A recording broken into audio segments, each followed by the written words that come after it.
If you ever felt like you're doing everything right in ESO PvP, but you're still getting deleted, then this video is for you. Today, I'm not talking about builds, gear, or flavor of the month sets. I'm breaking down how ESO PvP actually works under the hood, from block cancels, weaving, positioning, punishing mistakes, fighting through lag, abusing desync, and how top players win outnumbered fights that feel impossible to win. If you understand this video, you will immediately play at a higher level, no exaggeration. So, why do most players stay bad? Most low-tier PvPers think ESO PvP is about damage, and they are wrong. ESO PvP is about timing, denial, and punishing mistakes. High-level players aren't faster than you, they're earlier than you, and they know when you mess up. Alright, so here are some core mechanics you must master. Light attack weaving. This is the very foundation of it.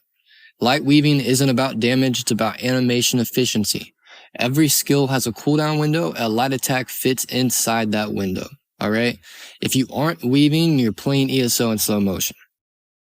So, light attack, ability immediately after. Don't wait for the animation. Listen for the sound cue. This is very important.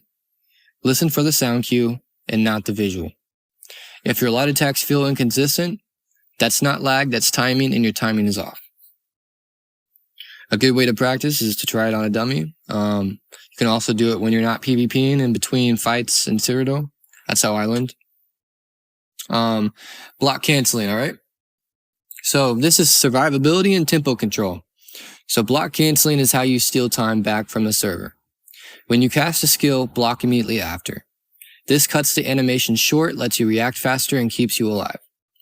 So, some key use cases here.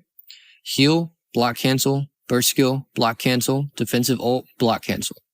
Top players aren't tankier, they just stop being vulnerable sooner.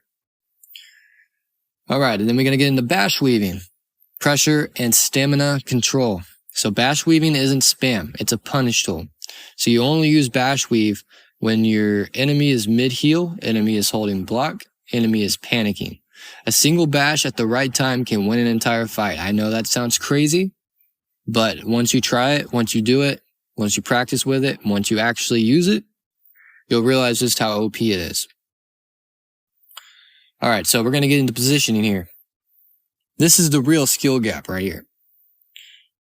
Bad players chase kills, alright? Good players move enemies where they want them, alright?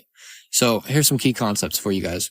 So you fight away from enemy respawns. You want to make it as much of a bitch for them to come back.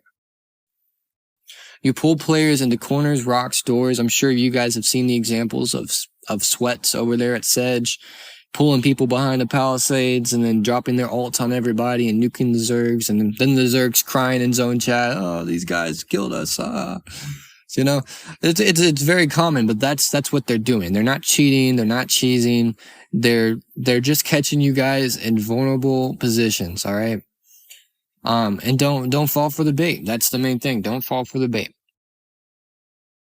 So, key concepts: fight away from enemy respawns, pull players into corners, rocks, doors, and break line of sight constantly. That one's pretty straightforward, but in case you don't know what that means, if you're fighting 3 players in open ground, you've already lost. Alright? When I say 3 players, I mean good players. The average ganker or player or whatever, I'm sure if you got a good burst setup, you can kill them easily open field. That's not what I'm talking about here. I'm talking about if you are solo and you are fighting 3 players in open ground that are good, you've already lost because they are going to play that field advantage over you. Alright? If you do not have a way to line of sight, a way to kite, to create some distance, to build ulti and gain resources back, you are going to die. Alright? So we're going to get into outnumbered fights and why you are losing them. You don't lose outnumbered fights because of damage. Alright? I want that to be out of people's heads. Alright? Damage is only one factor of the game, how hard you can hit. But the truth is, you lose because you let enemies attack at the same time. Alright? So here are some rules I want to lay for you guys. So I want you to, number 1, force single file pressure. Number 2, line of sight resets cooldowns. Never stand still longer than one global cooldown. All right? That's very important. If you watch any of the top players on PC, console, whatever, you'll notice that they are never, ever, ever standing still. They are always moving. All right? Every step you take is a defensive cooldown. So, we're going to get into punishing player mistakes, and this right here is how kills happen. So, here are some common mistakes to watch for in players. Panic dodge rolling, over blocking, healing without line of sight, blowing ult with no setup. Good players do not force kills, they wait for mistakes. Alright? So, when do you burst? Enemy stamina dips. Alright? You notice they're blocking way too much. They're rolling way too much. Enemy misses the CC. They try to CC you, they don't get you. Alright? Enemy turns their back. That one's pretty good, because a lot of the time, people are pretty dumb and they try to run away from the 1v1. Alright? Unless they're on streak, I'm faster than you. And I will chase you. And you never, ever, ever want to turn your fight. You turn your back, because they get you in the back, they're flanking you, they're hitting you harder, you're dead. Alright? That being said, yeah, don't ever turn your back. It's better to just lose the 1v1 and to run away, because you're gonna die either way unless you have fucking mega streak and you can streak 10 fucking times. Generally, players are pretty fast, especially good ones, and they will catch you and they will kill you. Alright? Alright. So, another good one is when an enemy breaks a line of sight from their healer. If you're bursting randomly, you're gambling, and top players do not gamble. They're very strategic, and they play their cards exactly the way they want them to be played. Alright? So, enemy breaks line of sight from the healer. That one's very important. How many times have you come across a sweat group with a fucking healer? Oh, man. I can't fucking kill these guys because these healers, alright? Here's what you do. If you don't got the damage to kill the healer, here's what you do. Alright, if it's a 2v4, pull them into the fucking tower and separate, alright? That forces them to kind of split up to try to chase whoever, alright? When you guys come back, hopefully the healer won't be on them, alright? But there's multitudes of ways that you can split the healer up. You know, using rocks is a very efficient way as well. But yeah, that's a very good way to kill a group. On console, I did that a lot, and I was able to kill healers, and I was able to kill groups with healers. Part 5 right here is going to be playing ahead of input delay. Alright, this is right here. I just posted a video just the other day. I was lagging my fucking dick off, alright? I was fucking cooked, I thought.